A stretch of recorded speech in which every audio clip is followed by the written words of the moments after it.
Dignity does not consist in possessing honors, but in the consciousness that we deserve them. Aristotle.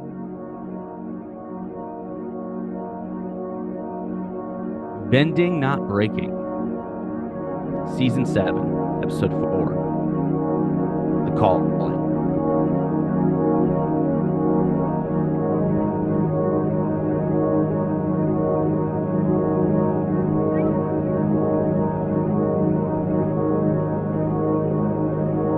And welcome to Bending, Not Breaking. I'm Sunshine. And I'm Ben. And we are talking more Legend of Korra today. And I'm super jazzed about it. We've got a good episode. Some might call it a filler. Some might feel like it's a filler episode.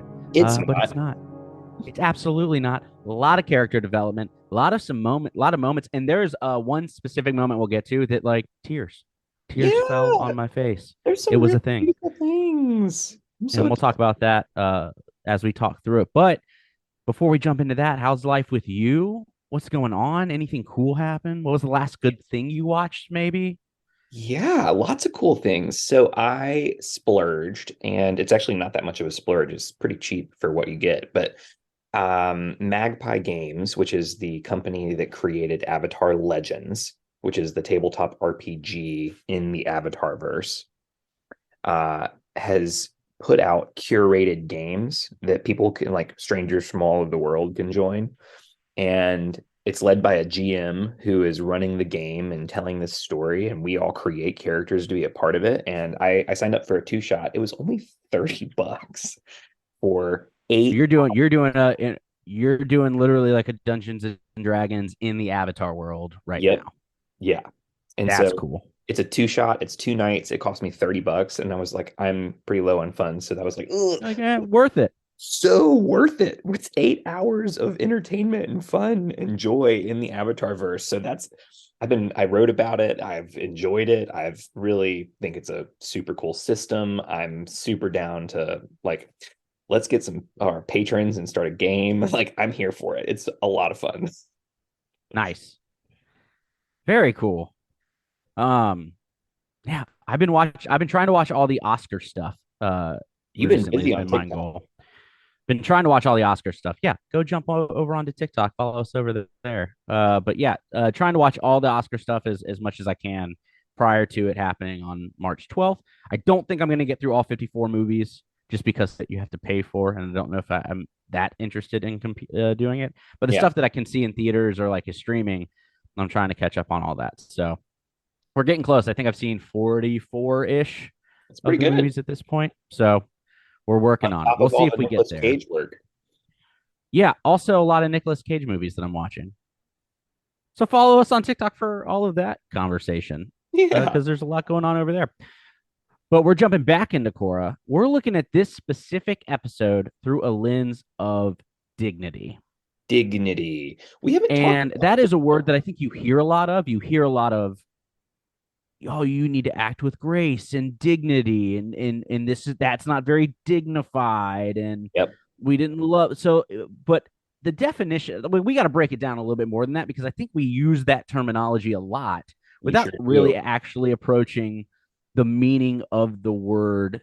And so it typically is it's an umbrella term of like what I have felt has been classism, right? Like Yeah. dignified is elitist. It's this if you're not acting in a way that I deem up to my standard, then you're not dignified. And so, what are we really talking about? Yeah. Especially in this episode where that's in a swamp with three kids going and finding the avatar. Like, how in the world are we going to connect these two things?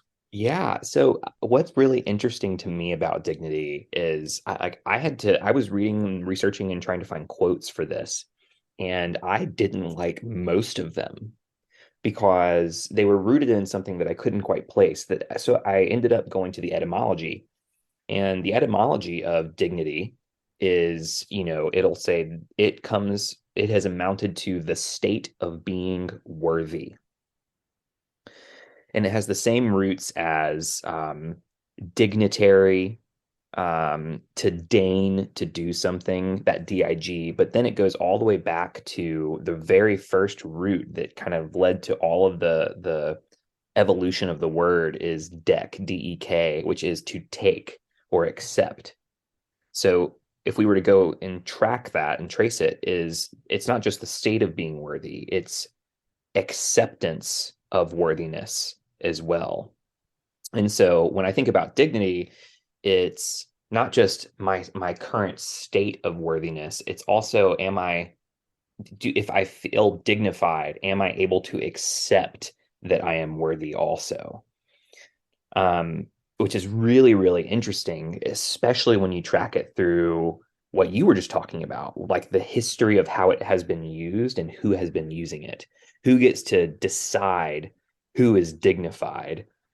Frankly, it's people in positions of power and privilege, right? When we're talking on a cultural standpoint, right? So Yeah, like when you're from a looking, cultural but standpoint, you're saying that you as a person get to decide what dignity is and what that means to you in the way that you show up, a sense of pride in the way that you exist through life gets to be dignity as well.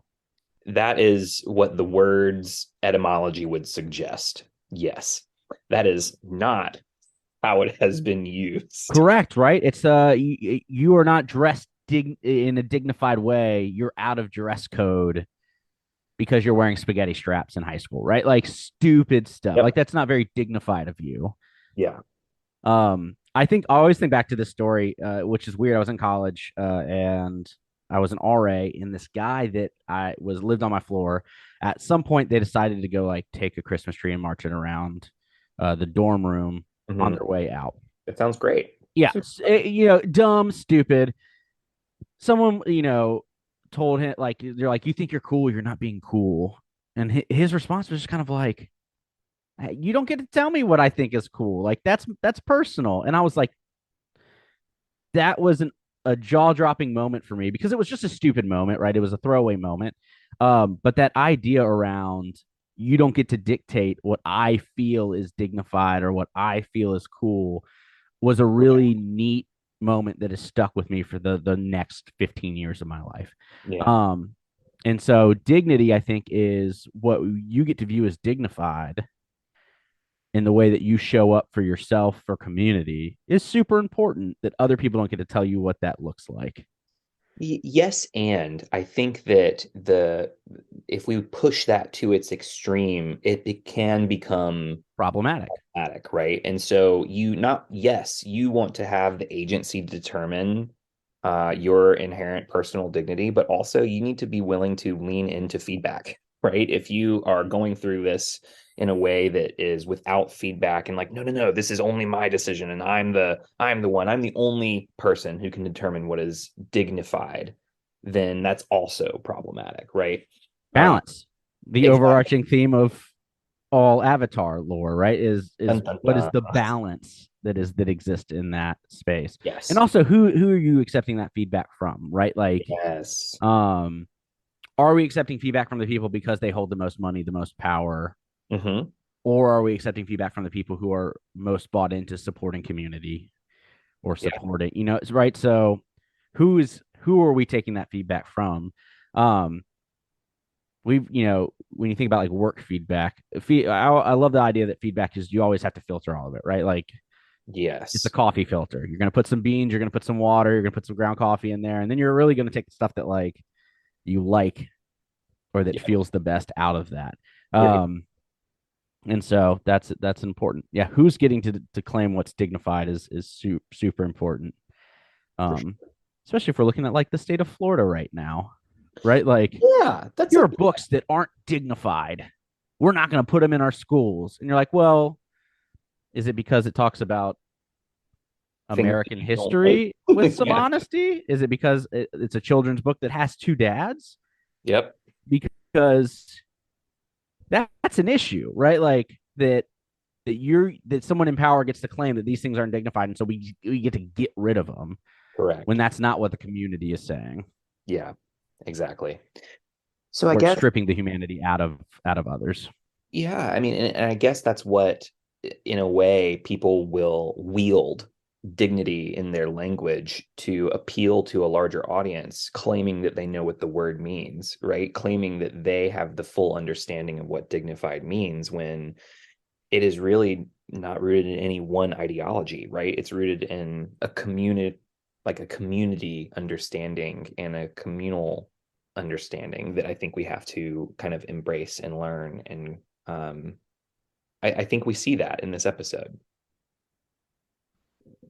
Well, let's jump into the episode, but first we have to do the 30-second recap, which is not my favorite thing, but it's Yeah, a thing.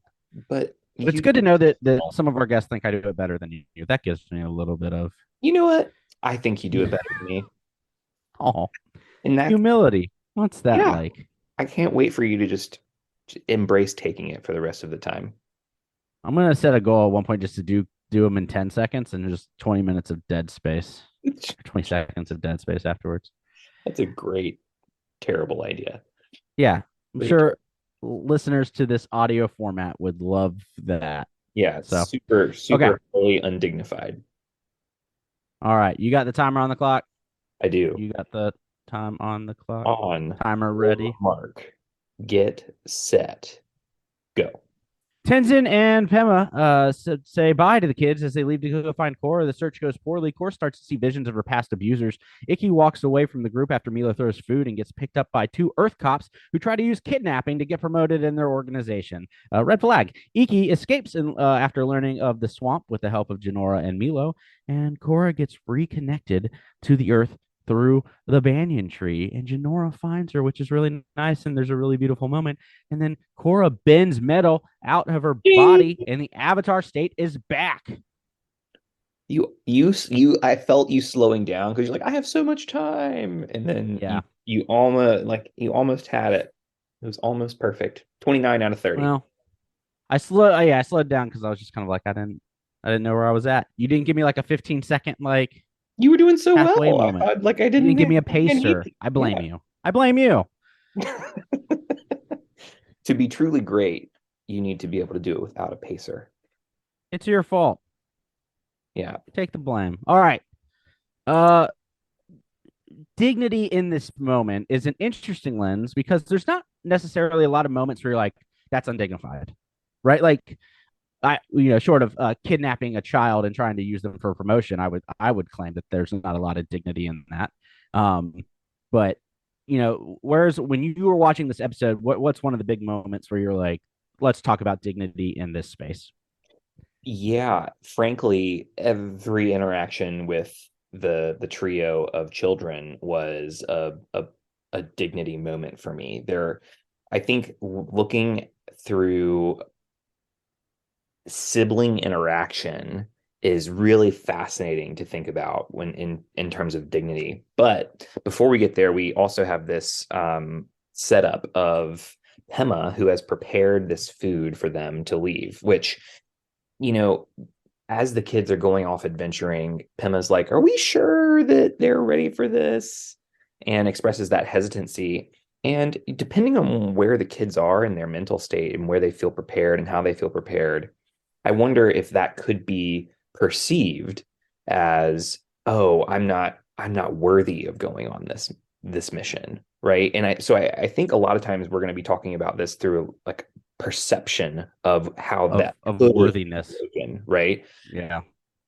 Um, but yeah, I could imagine if I were in a space of, oh, maybe I'm not good enough, or if the story I'm telling myself is that mom doesn't approve of me going, then I could feel less worthy if I heard her expressing that hesitancy. No.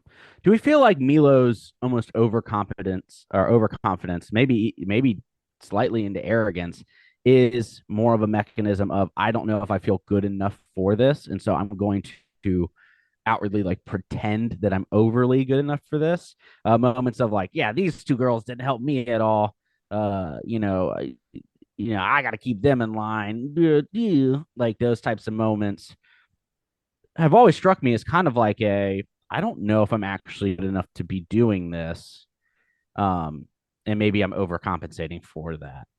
Well, one of the things we see is Milo is a really interesting like case study in this episode in particular, just because Milo is so confident. And then he's like, no, we're going to live off the land. We're going to do all these things. And mom's like, but I packed you your lunch. And it's Those macarons. we see two sides of Milo in this of the I'm super confident, in charge, know what's going on, but also I can't eat this because it's smudged. And I think that's a really helpful clue for us that kind of I thought the same thing. So is this confidence a front for the insecurity that he might be feeling about going out for the first time and being on a mission for the first time? So I had a similar thought. I wasn't sure. Yeah, it's interesting because I feel like I've seen in media before this idea around I'm running away, and the parents like kind of help pack the child or like have a lunch waiting at the door for them as they're huffing and puffing on their way out. As and it's always as a way of like you're loved, and I'm here to help you and support you and take care of you, and I trust that maybe you'll make the right decision and come back. Or the kid sits down and is like, all right, well I'll eat dinner and then I'm gone. Yeah.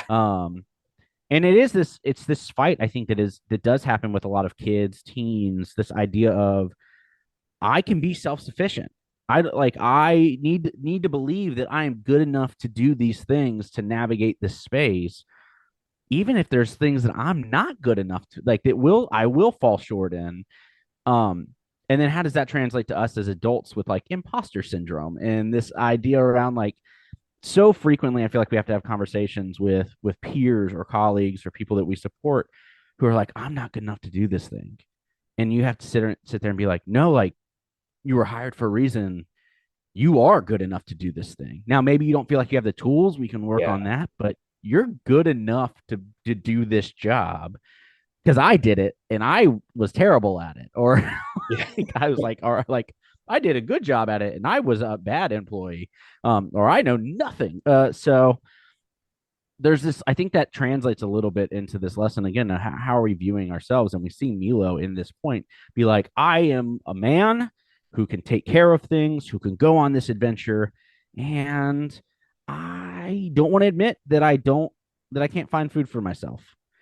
Um, so it's an interesting thing to watch take place. Well, and when he finally does, he messes up, right? He finds berries that ends up leading to him throwing up.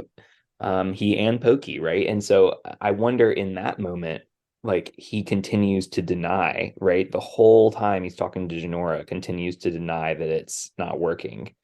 Um, and it's really interesting to me that there isn't like a moment where it's like we don't see Milo break down and be like, you're right, I'm not worthy, I'm not dignified, I screwed up. We don't see that breakdown moment, but I wonder if there's something going on in his head that is continuing to double down on the confidence as a way to cope with that insecurity, right?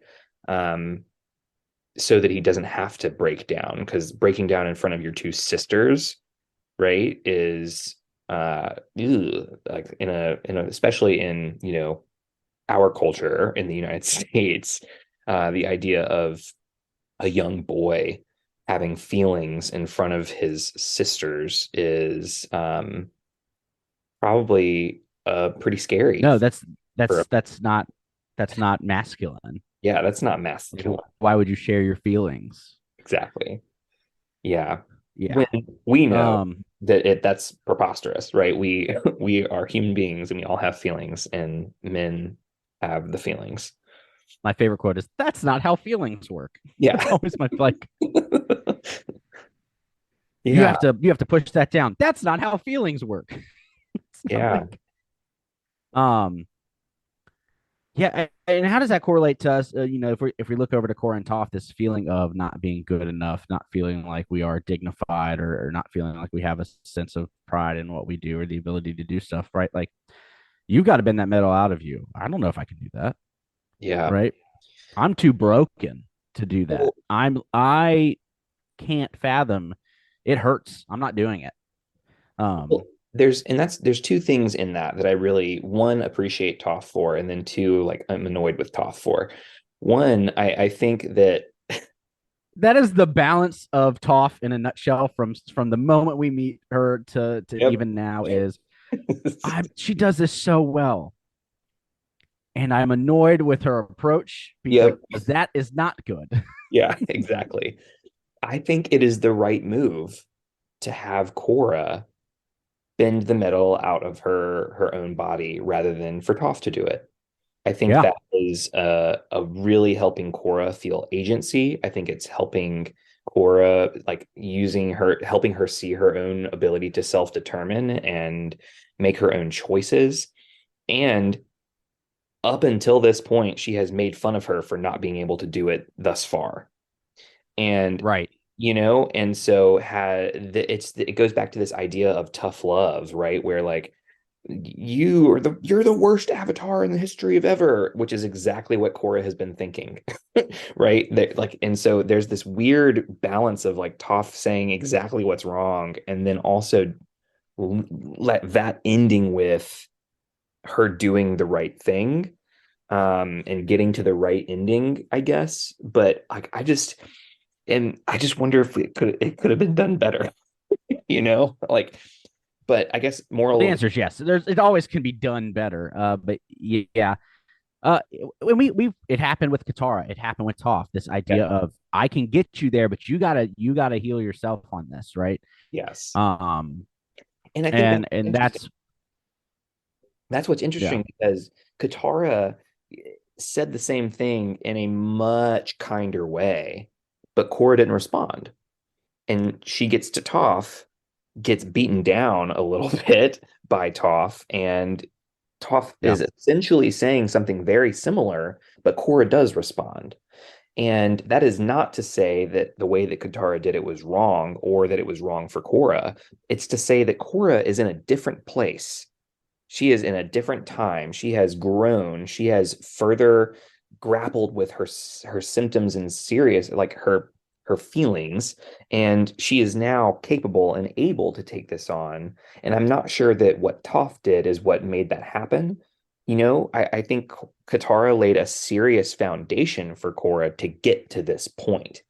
But I guess that goes to show that like just because you didn't as a clinician or as someone who's working with someone, just because you weren't able to solve the problem doesn't mean you didn't help them get to the point where they can. And I think that's important as we think about friendship too. When we're helping our friends, you can help them and they may not like respond, but that doesn't mean they don't hear you. That doesn't mean they're not listening. That doesn't mean they're not um, feeling the dignity that you are bestowing upon them, whether they can like accept it or not. Does that make sense? Oh yeah, absolutely. So much to process. Yeah, there's just a lot going on. It's super interesting because you know who doesn't like has a very healthy sense of dignity? Off. Yeah, you're not gonna get to judge me for like who I am and what like I know what I bring to the table, and there's a confidence level there that's fantastic. But it kind of gets to your point of are there times that Toph causes harm because she's not allowing the feedback from others she's in community with to say, hey, when you do that, it's a little rough, right? We think all the way back to Toph when she's teaching Aang to earthbend, Yeah, and Katara is kind of like, hey, this might be not the best way to reach Aang, and Toph doesn't want to hear it, yeah, right? And so those are moments where we talked about that balance at the beginning that certainly exist that maybe she's lacking a little bit. One of the things that I do want to bring up when it comes to dignity is not just dignity as a person, but what is worthy of being having honor or respect. And we get to look at the banyan tree.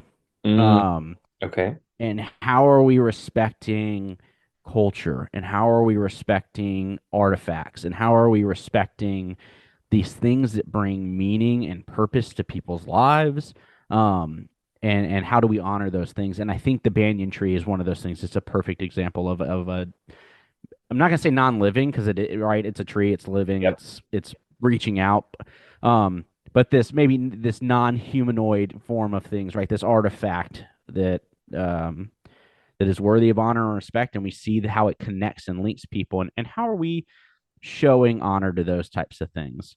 And then what does that even look like in our own lives? I wish I had a banyan tree nearby, but what is our what is yeah. our banyan tree that brings that type of joy of connection to ourselves? Well, and I think it's not just connection to ourselves, but what the banyan tree offers in this episode is it is a link to others, right? It is a chance for you to tap into the connection between people. And this is what ultimately helps Janora find Korra, right? This is the capacity that Korra needs. And it's, just a side tangent is like we see how that trauma has alienated Korra more and more to the point where she's been alone. The episode 2 episodes ago was Korra alone. And now we get to this point where Toph says that you have lost your connection, right, to yourself and to others. And Yeah. connecting seems like the way to heal, right?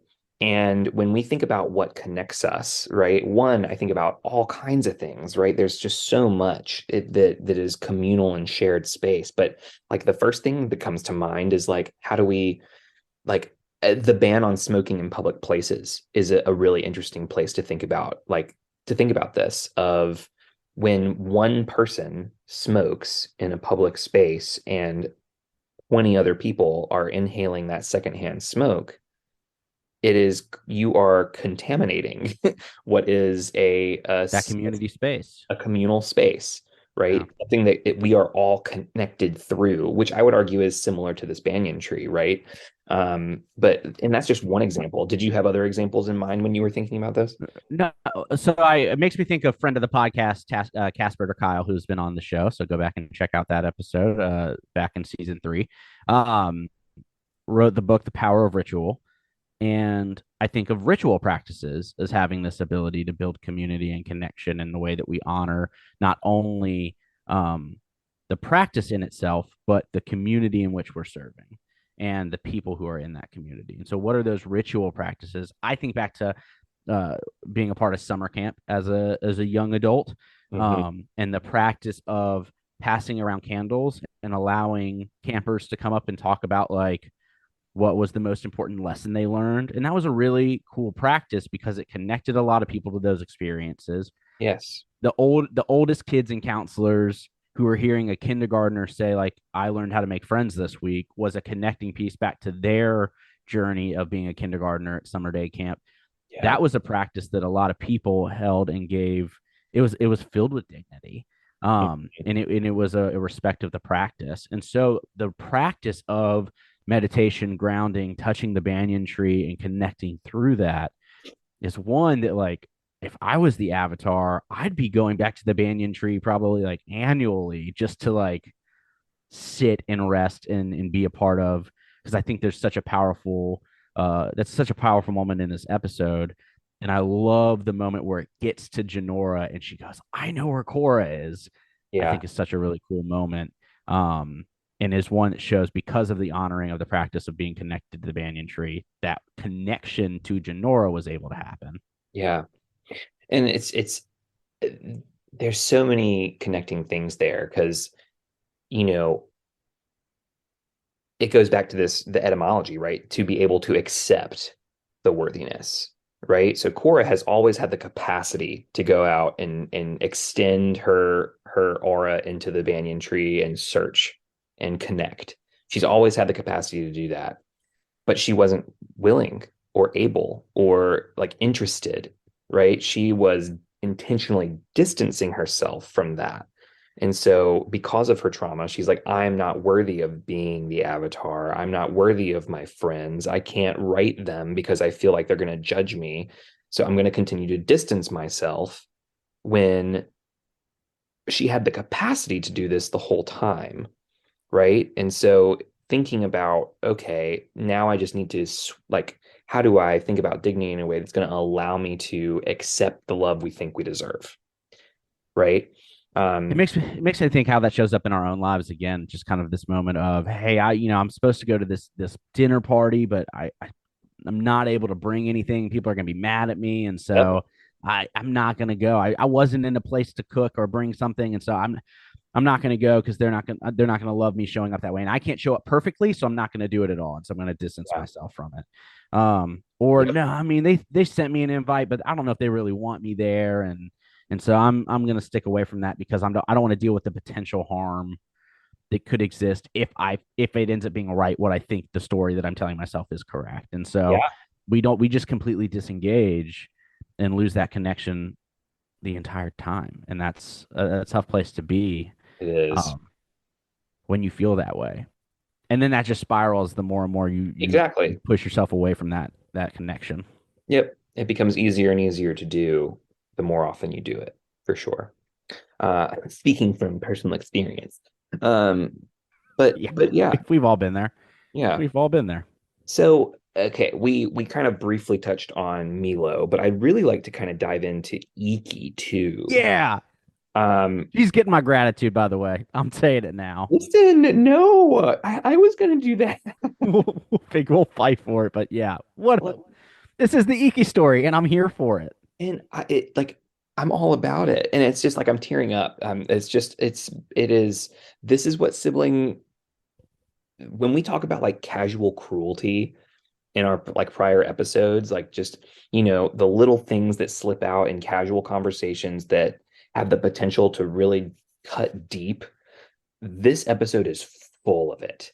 And they are constantly ripping and tearing at each other because they're frustrated because they don't have the skills to do otherwise. And, they're what, 10, 11, 12, 13-ish. And it's So grown since the 5 years we met them last time. exactly. And it's, Janora, like it's there's so many things that I really worry about, but like it's a good example of this is, Iki is calling out Janora's spirity powers are broken and she doesn't know where. And then I could imagine Janora being like, okay, now I feel less like dignified here. And Isn't it then amazing how our siblings can like cut just poke at exactly. those moments They exactly just- where they know the button to press. And Exactly. it's because we've talked about it before, this idea around because you have such strong relation with these people who are close to you in your life, whether it's proximity based and not even but if it's more proximity, um the ability to understand if I say this, it will get the biggest reaction. Yeah. Because they have such an awareness of you is makes it cut so much deeper. When you do this, it makes me feel this way, and you know that you can press that button. And so it's when you are not thinking rationally or they hurt you, it's so easy to turn around and just poke it. Yeah. Um, and Exactly. And it's good. It's like they all said something to one another that cut like this. Milo is oh like, it's yeah, your fault and you need to start pulling your weight.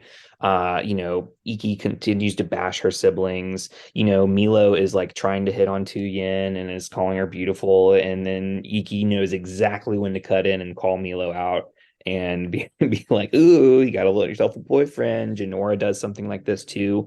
And it's really, really illustrative for me of the fact that when one, we are they're in a tough spot. They're working on something. They don't know where Korra is. They're low on food at one point. They are all kind of frustrated, which has led to this behavior, right? And it's getting worse and worse and worse. And it kind of just shows that we're more prone to indignities in hardship, right? We are more prone to hurt people when we are struggling. And I think that's what, like, if we were to pick all of these and put them together and distill it, that's what I'm kind of walking away with is that they're teaching us that in success, they all like healed and talked to each other and like praised one another. But in the hardship, it was really easy for them to rip each other apart. Um, and I don't know what that means for us in terms of walking away, but I think what it's helping me kind of wonder is how do we build the skills to not rely on ripping each other apart when things are hard, you know? yeah, because even I like, and this is something I feel like I've worked on for a long time, and there are still so many moments where I will say something, and not half a second later go, that was uncalled for, and I apologize. But it's already been said. Yeah. The button's already been pressed. I can't unpress that button. And I think you're right. It's a skill, and a lot of that skill comes from the self worth practice of I'm enough. I don't need to tear other people down Yeah. to feel Yeah. like I'm enough. Because that's where it comes from, right? Like you're dumb. I'm not dumb. This is you're an idiot, right? Like here's how I'm smarter than you. When it really is, hey, I feel good about myself, and I don't need to tear people down to feel better, right? Yeah. We're gonna talk like we'll get to devotion, but as I'm already starting to kind of think of and craft my kind of thoughts for this based off of what we talked about is how are we spreading that idea of being good enough more? And I Yeah. think part of that is a practice, right? We know that when we show gratitude towards others, that it cultivates that feeling of belonging in ourselves while also cultivating that feeling of worthiness to others as well.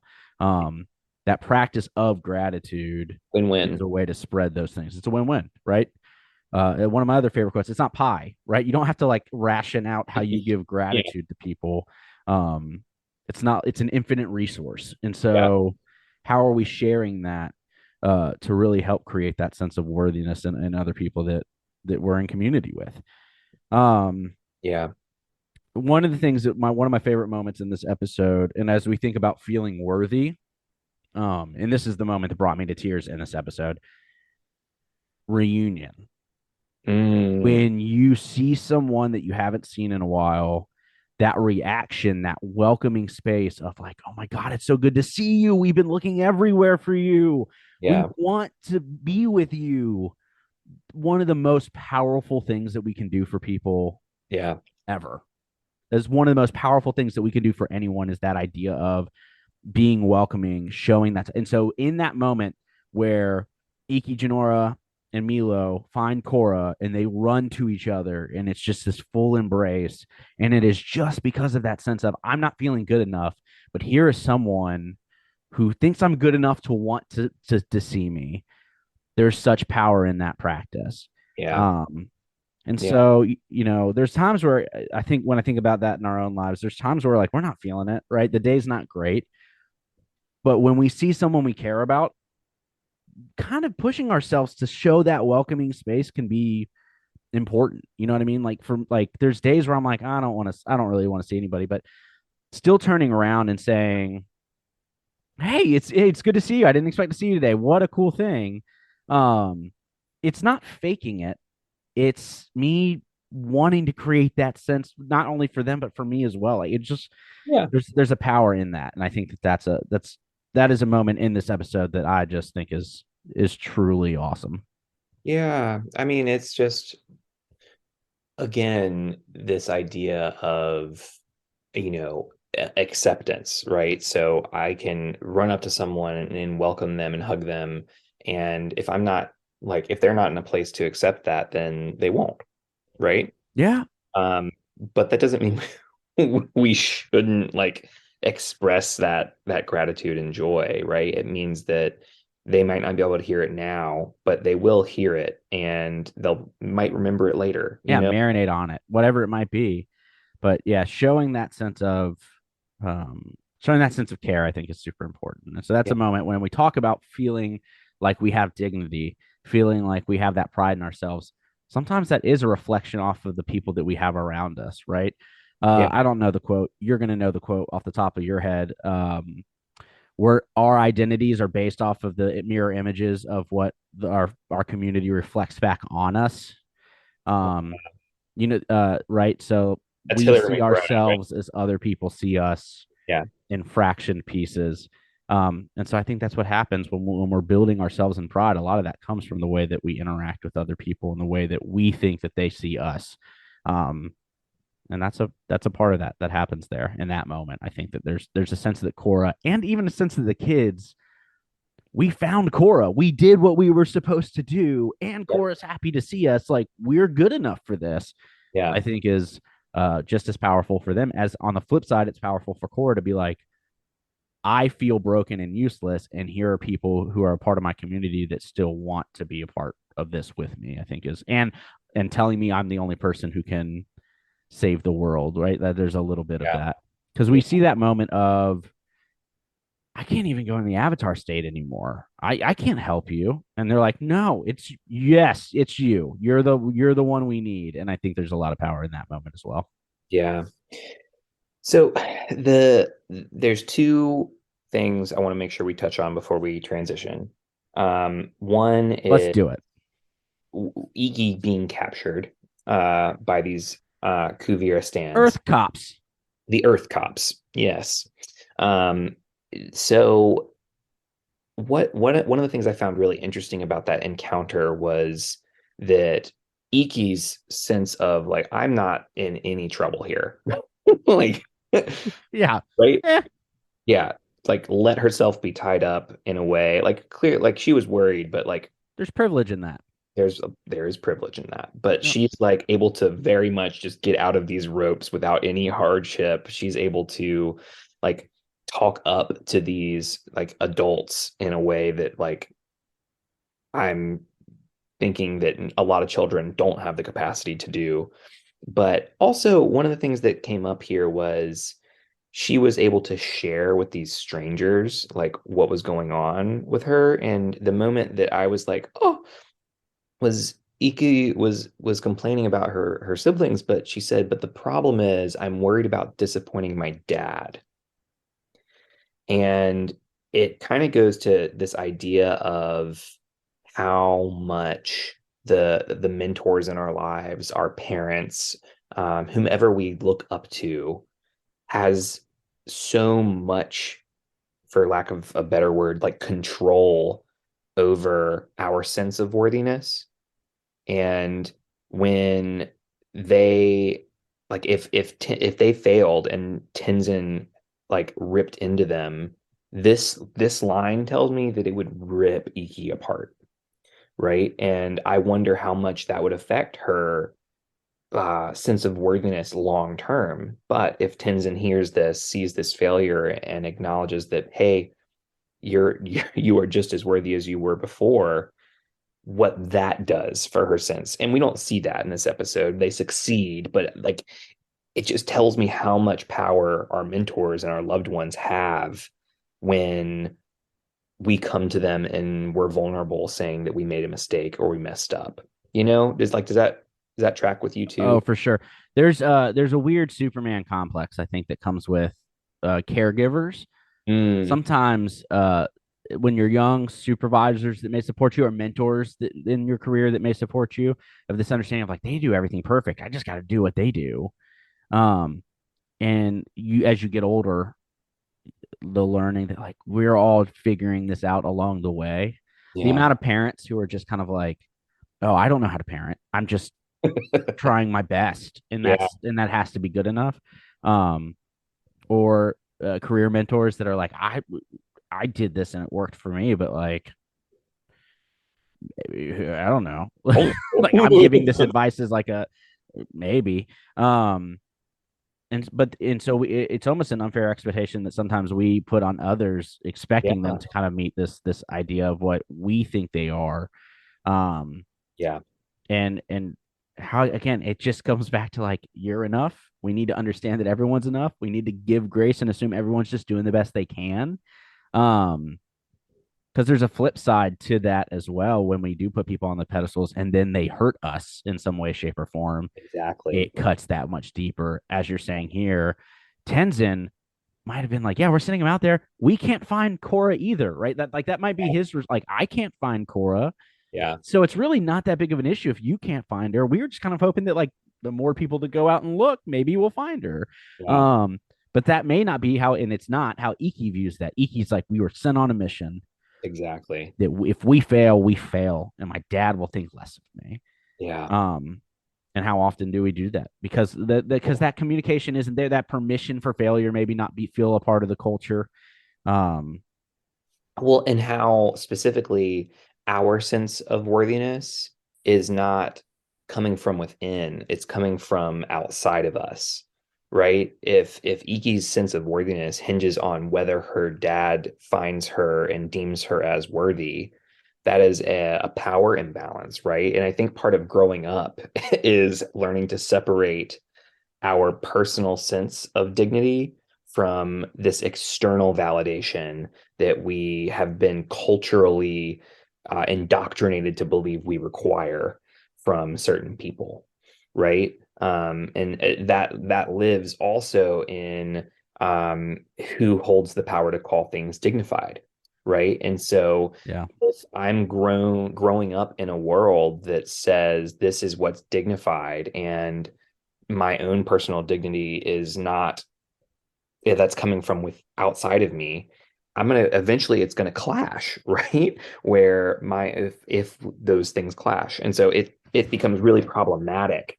And I think what this is asking of us, and what Iki is uh, giving us, is an opportunity to question that and to say, I wonder how we can cultivate an internal sense of dignity over an external um, offering of it. Does that that sounded convoluted in my head?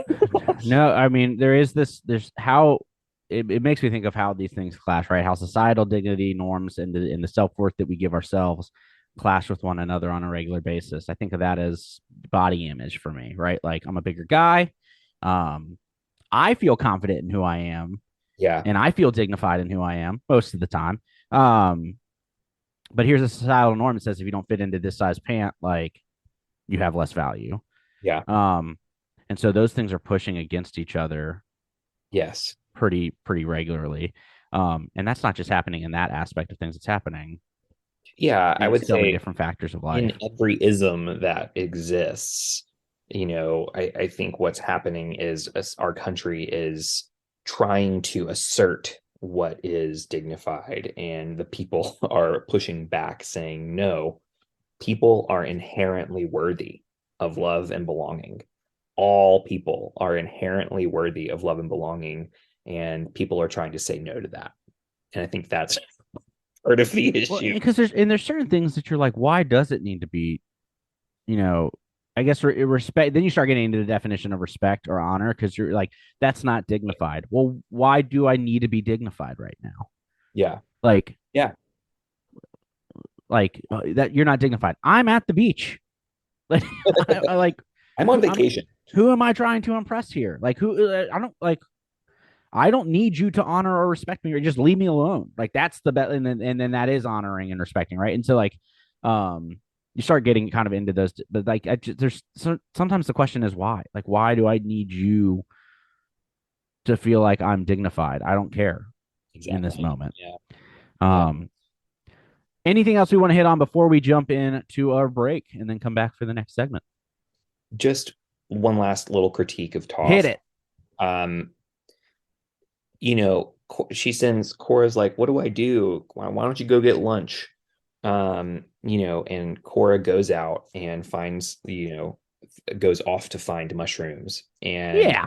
has these Visions of her visions. past abusers. Yes, visions again. And Toph comes along and was like, have you found lunch yet? And Korra's like, no, here's what happened. And Toph's like, yeah, I figured that would happen. And I'm a big believer in the idea that clear is kind, clarity is kindness. And let me tell you what, that was not clear. That was not kind. Not a kind Yeah. moment from Toph. And it's one of those things where, like, I don't think it would have been any, I don't think Korra would have resisted. I think she would have eventually gone if you had said, hey, I think part of what I think you need to hear, and what the things you need to do would is to listen to the swamp, what has to tell you. And I'm not sure what you'll see, but here's what I imagine you'll see based on, and I think that Korra would have been better prepared. I think that Korra might have not questioned her dignity in that moment and felt as bad for seeing those things. I just think a whole lot would have shifted if Toph would have been clearer in that moment. Which is not always Toph's style. I would say it's very rarely Toph. Very rarely her style. Um, yeah, I agree. Clear as kind, and then that gets to the question: are you showing that someone is worthy of honor and respect if you present it in that way versus I'm tricking you into this, or I'm just you know what I mean? So we're gonna take a quick break. We'll jump back in, and we're gonna talk what pushes us away and pulls us into this episode. we're going to go through our devotion and our gratitude. So we'll be right back. Woo!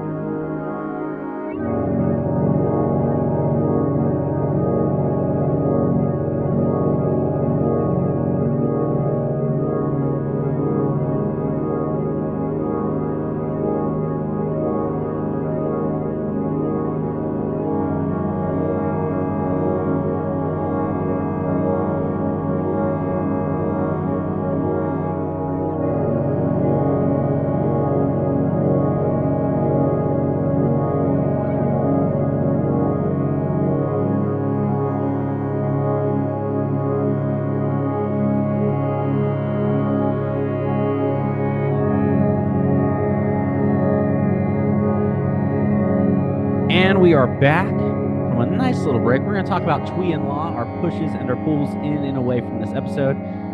What is something in this episode that pushes you away? We'll start with that. Yeah, we just talked about it. I think that the simple answer here is that Clear is kind and Toph was not clear.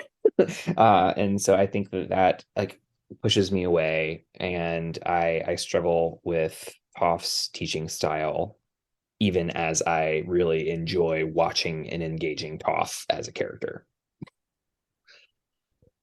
Yeah. Well, everyone's one of everyone's personal favorite characters, and Yeah. there's so many things that I'm like, off. Yep. Yep. Talk. Can Yep. we be better about that? Um, Mine is goes into the Earth cops is what I'm going to call them essentially. Yeah. I don't like that. Um, and part of it is the realism that exists in there, but we see this guy who is kind and sweet and shares food and likes macaroons and wants to connect. In Yep. the moment that the position that he is in can be benefited by doing what we might call an undignified act, kidnapping. Let's find these three kids of Tenzin so that we can take them and use them as collateral to better our Yeah. own positions because that's what's going to benefit us in this role is super disheartening. Because Yeah. here's a guy that we're saying, like, this guy probably in a silo seems super sweet and super kind and has the potential for so much good. And Yeah. because of the position that he's in and the system that he's in, Yes. is going to actively cause harm and actively do these things that we would consider undignified. Yeah. And that's so disheartening because I think that's what gets lost in a lot of conversations that we currently have about systems is that it doesn't Yes. matter if you're a good person or that you're trying to do things to the best. Like, I want to make my community better. Cool. You're in a system that is actively not doing that. Correct. Um, and so it's impossible for you to do that. As good as you are as an individual, that system does not allow you to do that. Yeah, it's a really good And I example. and I think that's one of the bigger that's a big pull away moment for me because I don't think a lot of people see that, right? Like it doesn't matter how good or nice or kind that person is. He's a part of a system that is actively harming people. And so that's a bummer. It's a bummer that he's a part of that system, or for whatever reason. It might be because Kuvira took over his town. It might be because Yeah.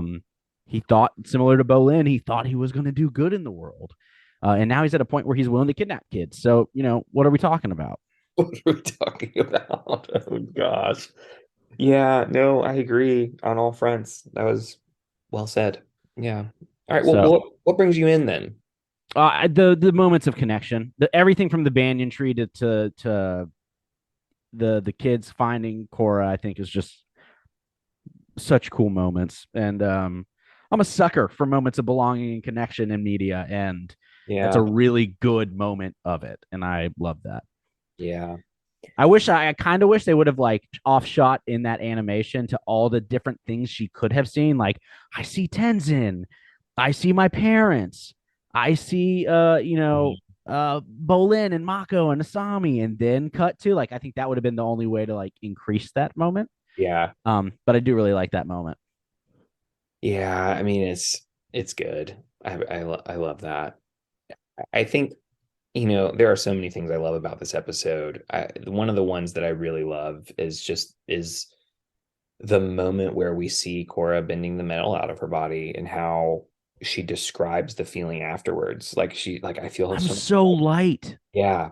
Oh, the power in that moment. Yeah. It's really, really like really beautiful to think about all of the burdens that like I'm grappling with personally and what it would be like to just release them and how different that would feel physically, right? And I kind of yearn for it, and I'm also just really really proud and like glad that Korra can experience that after what she's been through. Absolutely. Oh, so Let's good. jump into devotion. What is our practice for this week that we are going to try to implement? We are looking at dignity, and we are looking at it through the element of fire. The element Fire. of fire. We're on fire bending right now. So, looking through dignity, element of fire. What is something that you would like to work on this upcoming week?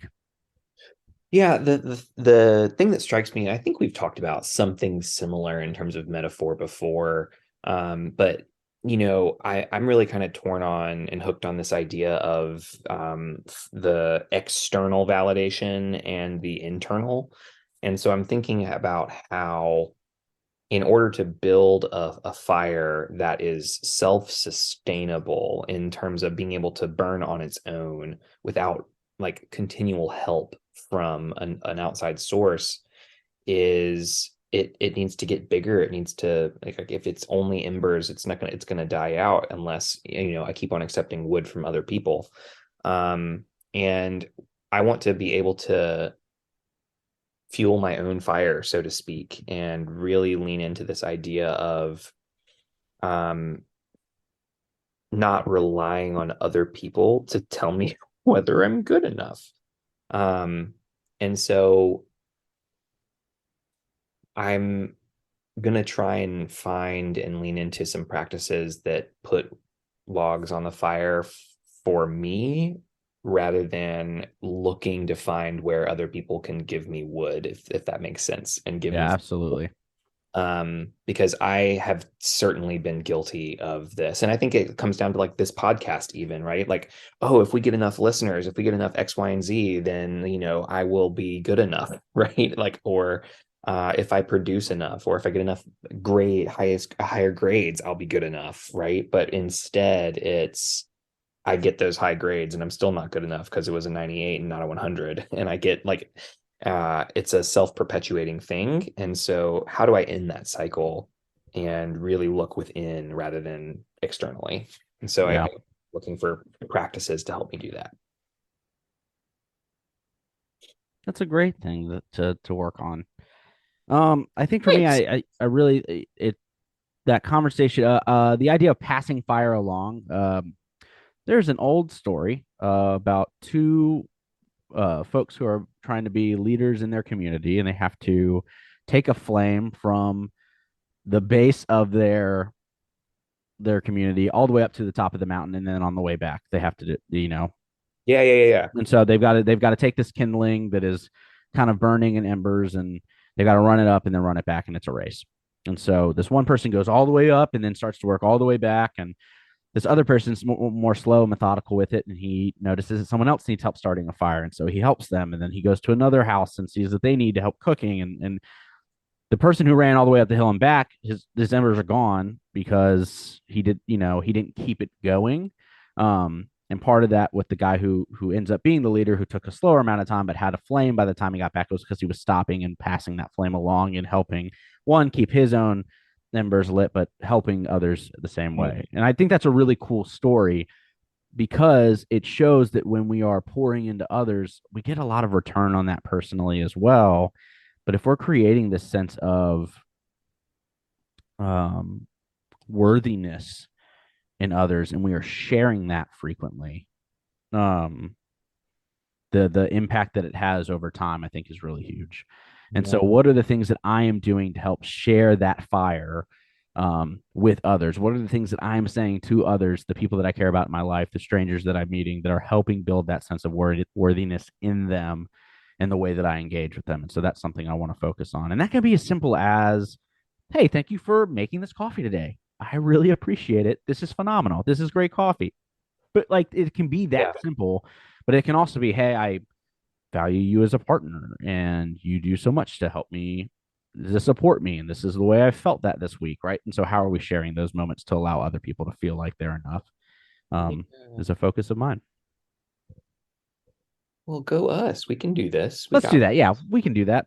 Gratitude. Who are we showing gratitude to in this episode um, for this week?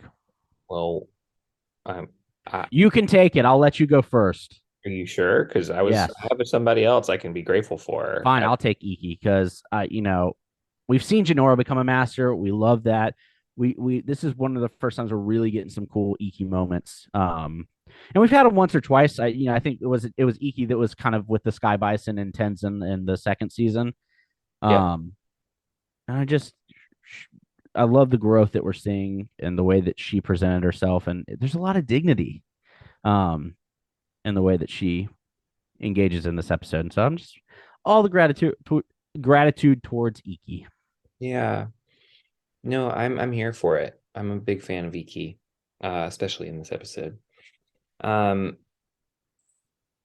but I'm really also grateful for Pima. We talked about like I was the way I framed that initial conversation with Pima was that, the kids could mistake her hesitancy if the story they were telling themselves was something that perpetuated that. But what we see from Pima is just consistent love and care for her children. And Yeah. in support, like, hey, I made you this bag, I decorated all these foods, I wrote you caring notes, and I put them in each one. And I think that I am really grateful for moms who are willing to do that. That's a lot of work. It's a lot of effort required to put all of the time and energy that is necessary to do those things. And, it's unpaid work, right? Yeah. That is a lot of time. And so I just am really grateful that she is willing to invest that much into her children's well-being because I think it makes a huge difference and I'm grateful for it. Yeah. Awesome. Well, Whew, very cool. Well, that's it for today, y'all. it More is. episodes to come. We're excited. The final season's here, but we've still got so much to latch onto and so much content to talk about from Korra. So we're excited to do that. Follow us on all the socials, BNB_pod. That's Twitter. That's TikTok. That's Instagram. Check us out on all those locations. If you'd like to leave us a review on wherever you listen to podcasts, that's also super helpful for us. We just also love to hear your feedback. Sometimes it's nice to have our cups filled that way. And sometimes I'll read those reviews on the episode as well. So yeah. Anything I'm missing, Ben, before we hop off for today? Yeah, I mean, just a quick thing. I started this project that I don't know how long I'll be able to continue it, but I'm writing weekdays, going through what has just been episode one so far of Avatar. But I'm doing it scene by scene. And so it's literally like 30-second chunks at a time. And I'm doing a deep dive into those 30-second chunks. And we've put out 13 so far, and it's been really kind of a fun thing for me to look forward to writing. So I'm foreseeing that to continue. But if you're curious about learning more about what the practices look like for doing sacred readings, I'm doing it, and I invite you to check that out. It's at bnb_pod at Substack. If you're curious, you can subscribe to the newsletter and just get those into your inbox as you like. Fantastic. More episodes to come. A lot more Korra to talk about before we wrap things up. I'm Sunshine. And I'm Ben. And this has been Bending Not Breaking. Thank you for listening. Goodbye.